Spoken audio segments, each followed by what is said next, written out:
Hi friends, welcome back to my channel. എല്ലാവർക്കും സുഖമാണല്ലോ. അപ്പോൾ ഇന്ന് ഞാനിവിടെ വന്നിരിക്കുന്നത് സിമ്പിളായിട്ട് എങ്ങനെ നമുക്കൊരു അവിൽ മിൽക്ക് ഉണ്ടാക്കിയെടുക്കാം എന്നുള്ളതാണ് കേട്ടോ കാണിക്കുന്നത്.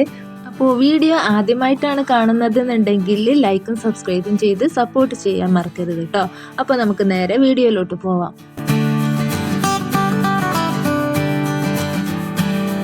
അപ്പോൾ അവിൽ മിൽക്ക് ഉണ്ടാക്കാൻ വേണ്ടി ഞാനിവിടെ മിക്സിയുടെ ഒരു ജാർ എടുത്തിട്ടുണ്ട്. ഇനി ഇതിലേക്ക് ചെറിയ പഴം, ഞാൻ മൈസൂർ പഴമായിട്ട് ഉപയോഗിച്ചത്. അപ്പോൾ ആ പഴം ഇതിലേക്ക് ഇട്ട് കൊടുക്കുകയാണ്. ഒരു 3-4 കായ ഇതിലേക്ക് ഇട്ട് കൊടുക്കുക. ഇനി ഇതിലേക്ക് കുറച്ച് പാൽ ഒഴിച്ചു കൊടുക്കുക കേട്ടോ. ഒരു 1/4 ലിറ്റർ പാൽ ഇതിലേക്ക് ഞാൻ ഒഴിച്ചു കൊടുക്കുന്നുണ്ട്. ഇനി ഇതിലേക്ക് കുറച്ച് പഞ്ചസാര ചേർത്ത് കൊടുക്കുക കേട്ടോ. നമുക്ക് മധുരത്തിന് ആവശ്യമായിട്ടുള്ള പഞ്ചസാര ഇതിലേക്ക് ചേർത്ത് കൊടുക്കാം. എന്നിട്ട് നമുക്കൊന്ന് അത് അടിച്ചെടുക്കാം. അപ്പം ഞാനിതാ ഇവിടെ പഴത്തിൻ്റെ മിക്സ് ഇവിടെ അടിച്ചെടുത്തിട്ടുണ്ട്. ഇനി ഇത് ഞാനിവിടെ എടുത്തു വെച്ചിട്ടുള്ള ഗ്ലാസ്സുകളിലേക്ക് ഒഴിച്ചു കൊടുക്കാം.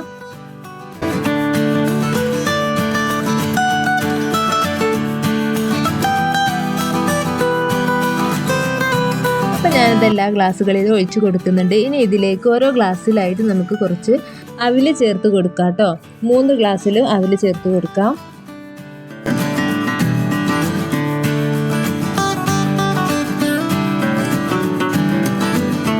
ഇനി ഞാനിതിലേക്ക് ഇട്ട് കൊടുക്കുന്നത് കുറച്ച് നിലക്കടലയാണ് കേട്ടോ. അപ്പോൾ അത് 3 ഗ്ലാസ്സിലേക്കും ഇട്ട് കൊടുക്കാം.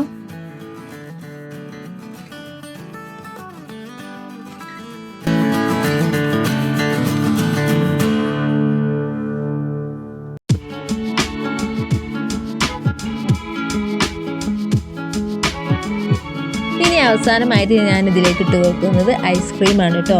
വാനിലയുടെ ഐസ്ക്രീമാണിത്. അപ്പോൾ അതും കൂടെ ഇതിൽ ചേർത്ത് കൊടുക്കാം.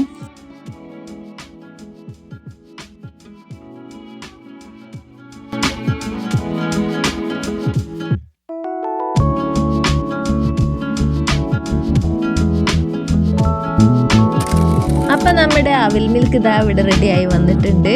ഇതൊരു സിമ്പിൾ റെസിപ്പിയാണ് കേട്ടോ. പെട്ടെന്ന് തന്നെ തയ്യാറാക്കാൻ പറ്റിയ റെസിപ്പിയാണ്. ഈ 3 ഇൻഗ്രീഡിയൻസ് ഉണ്ടെന്നുണ്ടെങ്കിൽ എന്തായാലും ഇതൊന്ന് ട്രൈ ചെയ്ത് നോക്കണം കേട്ടോ. വളരെ പെട്ടെന്ന് തന്നെ തയ്യാറാക്കി എടുക്കാം. അപ്പോൾ ഇന്നത്തെ വീഡിയോ ഇത്രയേ ഉള്ളൂ. വീഡിയോ എല്ലാവർക്കും ഇഷ്ടമായെന്ന് വിചാരിക്കുന്നു. വീഡിയോ ഇഷ്ടപ്പെട്ടാൽ ലൈക്കും സബ്സ്ക്രൈബും ചെയ്ത് സപ്പോർട്ട് ചെയ്യാൻ മറക്കരുത് കേട്ടോ. വീണ്ടും കാണാം. ബൈ.